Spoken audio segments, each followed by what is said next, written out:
Hey everybody, Happy New Year, Happy 2026. Welcome back to Seller Performance Solutions. I took a week off, had to do some travel around the holiday, had to grow a little bit of a beard if you're watching this, not listening to it. But the bottom line is we're back into the swing of things in terms of January's kind of turned into every other month. January used to be a little bit slower on the Amazon side in terms of enforcement, suspensions, appeals. I don't see that happening right now. I see January really ever since New Year's being kind of any other month that has a sales event or even around Prime Day. It's not as busy as all that, but people have had to hit the ground running this year in ways that maybe we haven't seen in the past, and maybe there haven't been as many consequences. But right now, anyone needs to be paying attention to their account health, unresolved notifications. I understand completely if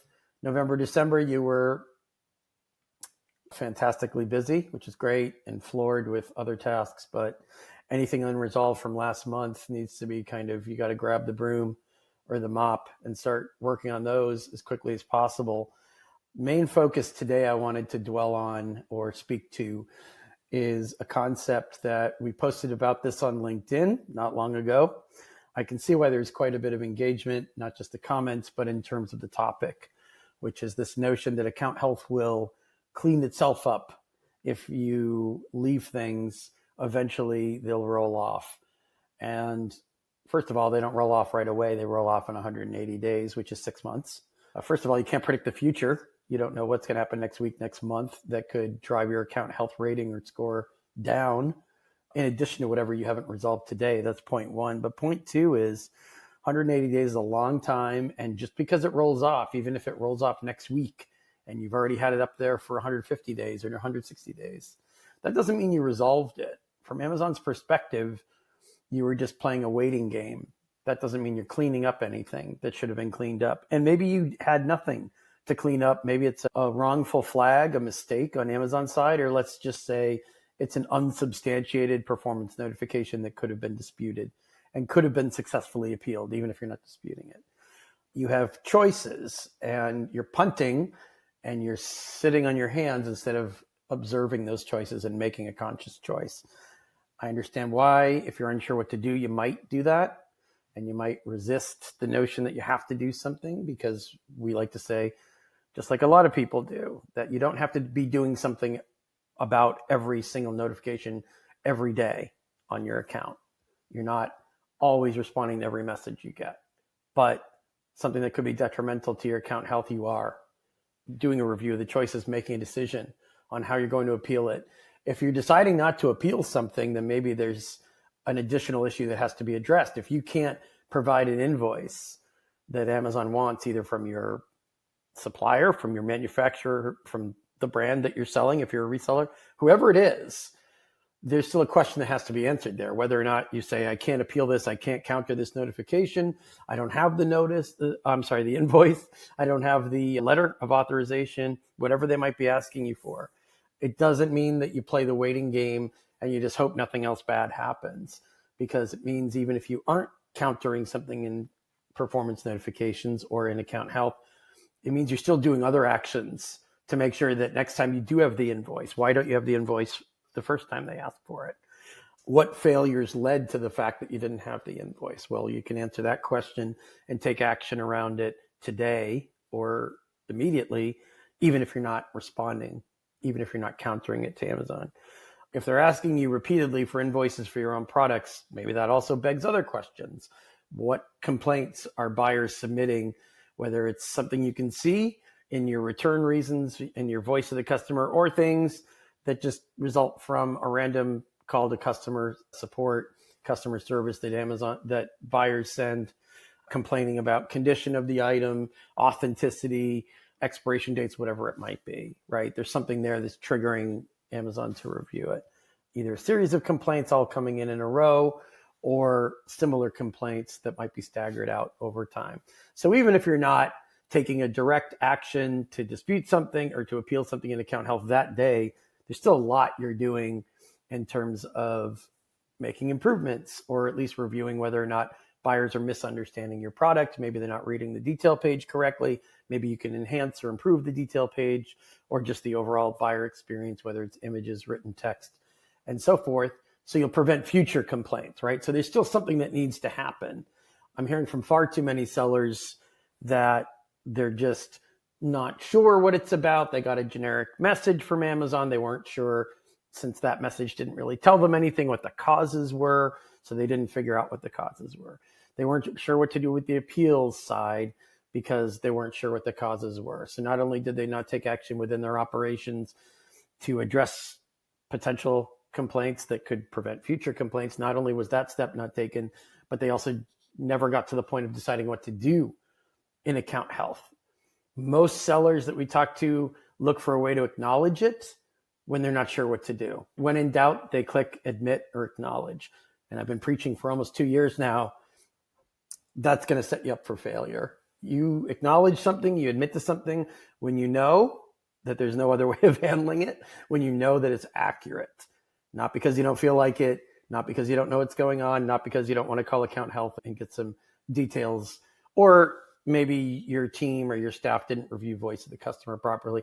Well, have them do it again, right? Don't just forget about it and drop it at that point, assuming it'll roll off. Don't wait 180 days for these things to roll off anyway. This is the time element I mentioned a couple of minutes ago, because that's a long time. And like I said, you can't predict the future. You might get more demerits, more complaints, more flags and performance notifications in the interim. You might get more complaints on that same ASIN or on that group or family of ASINs if you're selling similar types of products. And what does that mean? It means you're probably going to lose access to account health assurance, which is not the greatest shakes in the world, but it's still worth having.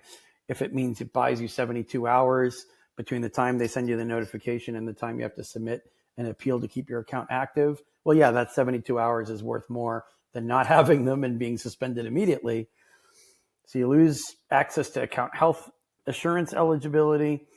You're losing the ability to show Amazon, to demonstrate to them that when something goes wrong, you know how to do a quick assessment, you know how to get some solutions in place, you know how to appeal it properly, you know how to run a tight ship, operate efficiently in ways that Amazon expects you to run your account. You don't want to highlight yourself or emphasize to Amazon that sometimes you know what you're doing and sometimes you don't. Sometimes your employees are on it and sometimes they're not. Sometimes your VA knows what's going on. Sometimes they're opening up pretty much worthless seller support cases, asking ridiculous and basic questions. If they see that inconsistency and that unevenness, right, and they hit you with these different performance flags, and if your account health either isn't what it used to be or it just looks like you're kind of haphazardly maintaining it, and again, you don't necessarily need an agency to do everything for you. You don't necessarily need to hire somebody to do full account management on your behalf. You can do it in-house, but you can't let things fester like this. You have to understand what's an acknowledgement and what's a dispute. Maybe Amazon's totally wrong. I can't tell you how many brand owners and sellers we talk to. When we assess it, it's already been sitting there and left to rot on their account health for like 2 months, 3 months. And I chuckle there because why are you coming to me after 2 months? You should come to us after 2 days, not 2 weeks or 2 months. But anyway, and I find something that could have easily been appealed and remedied within, let's say, 5 or 6 days.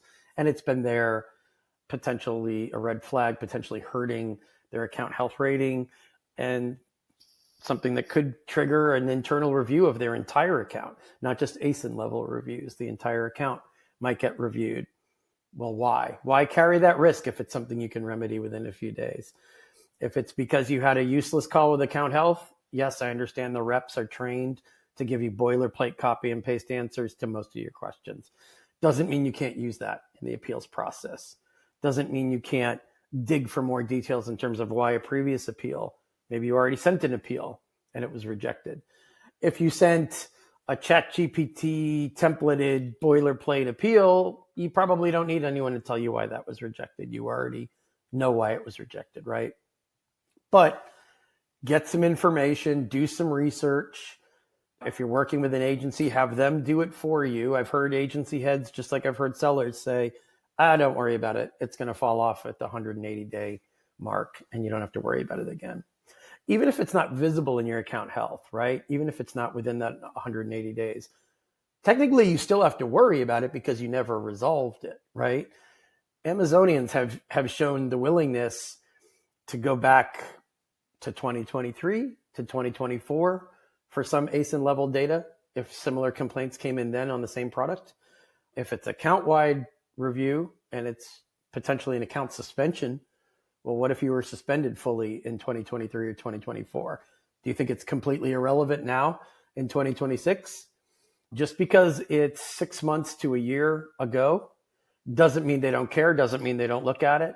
I've had people ask for invoices that were 18 months old just because they were trying to do their due diligence based on the specifics of that particular problem. You're not going to write an appeal and send it in saying, well, we figured 180 days passed, so we didn't have to worry about it anymore. Does that sound like a good answer when they flagged you for something, right? I've seen people disputing it. They didn't appeal it for that 180-day window. It comes back up in some other form. It haunts them later, and they dispute it saying, why are you bugging me about this? It's been more than 180 days. It looks like you're trying to cop out. It looks like not only did 6 months or more pass with you not doing anything about it, but now you still don't want to do anything about it because even 6 months later, you're not sure what the problem was. You didn't know how to appeal it. Again, not a good look. It makes it look to Amazon like you're not too sure how to run your brand on Amazon in a way that Amazon wants you to.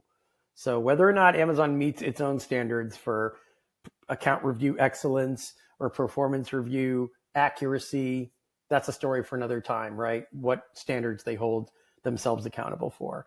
That's an unknown X factor. What we do know is that they hold you accountable for those standards. And what they do know is if you have an ASIN flag, even if they don't yank that ASIN right down or keep you from selling it, if they want you to submit an appeal, if they want certain types of documentation, certain types of ASIN level assessment on your side, ASIN level improvements on your side, some of that needs to be addressed. Whether or not there's a shiny button in account health that tells you exactly, or Seller Central that tells you exactly how to appeal something. It doesn't mean you can wish it away. It doesn't mean it goes away because it can be used against you later. How many times, stand up and wave at me. How many times you've talked to a seller or been to an event where somebody told you that something from a year or a year and a half ago that they thought was over with and done came back to haunt them because they didn't do anything about it at the time. We know we have these conversations all the time, and I'm pretty sure you're having these conversations frequently too if you're interacting with other sellers or if you belong to any of these mastermind type groups, or even if you're just consuming content on LinkedIn or YouTube or listening to podcasts like ours. This is a constant. Well, why does that keep happening? It's because it's real. It keeps coming back because Amazon continues to behave or perform in these ways. So I understand the temptation to say we want to wait 180 days. We want to let account health sort itself out. Before the advent of the account health dashboard and the anointing of the account health teams, before they had that name and everything was collectively referred to as seller performance, I saw more sellers who were concerned that a notification that was unresolved or an ASIN flag or even a policy warning that wasn't appealed, encountered until it was successfully resolved would come back to haunt them later. Now I see people using this kind of security blanket of, well, in 180 days, it'll roll off. And it took us 2 months to even think about what we wanted to do about it. Now it's 2 months later. Nothing's happened to us up to this point. So that means there's no true damage to the account and nothing's going to happen. Well, first of all, you can't predict the future. Something could happen tomorrow that drags it back to the fore.